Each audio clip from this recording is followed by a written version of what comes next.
বিসমিল্লাহির রহমানির রহিম। এমকেকে এগ্রো ফার্মের পক্ষ থেকে আপনাদেরকে অনেক অনেক শুভেচ্ছা।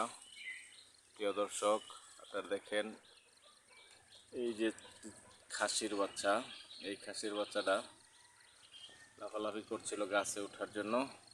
তারা হাওড়া পাতা খেতে খুব পছন্দ করে।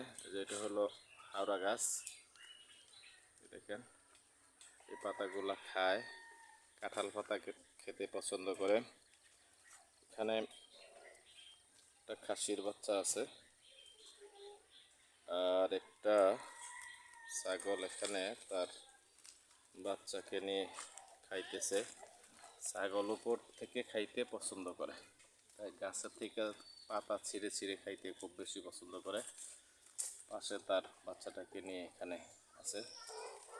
দুইটা বেবি হয়েছিল, কিন্তু একটা বেবি পরে কুকুরে নষ্ট করে ফেলেছে, তাই এখন একটা বেবি আছে। এটা একটা পাঠা হিসাবে রেখে দিব চিন্তা করলাম, যেহেতু একটা বেবি, সেই হিসাবে এটা বড় হবে, একা দুধ খেয়ে খেয়ে বড় হয়ে যাবে। এই জন্য এটাকে পাঠা হিসেবে রাখবো। খামারে একটা পাঠা হইলে ভালো হয়, কারণ তা না হলে আবার ছাগল নিয়ে দৌড়াদৌড়ি করা লাগে।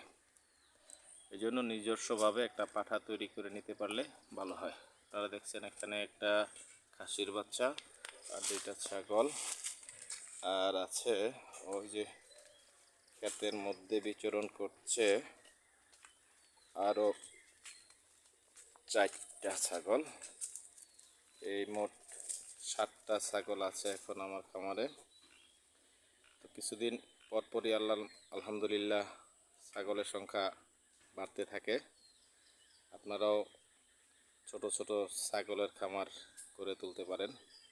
তবে একটা জিনিস খুব যত্নের সহিত খেয়াল রাখতে হবে, যাতে করে কুকুরে কিংবা শিয়ালে নষ্ট না করতে পারে, সেদিকে খেয়াল রাখতে হবে। তাদেরকে সিকিউরিটি দিতে হবে, তাহলে তারা সুন্দর মতো বেড়ে উঠবে এবং বংশবৃদ্ধি করতে থাকবে।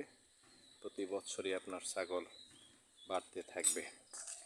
এই বৃদ্ধি অব্যাহত থাকলে এই 2-4 বছরে আপনার খামার অনেক বড় খামারে রূপান্তরিত হবে ইনশাল্লাহ।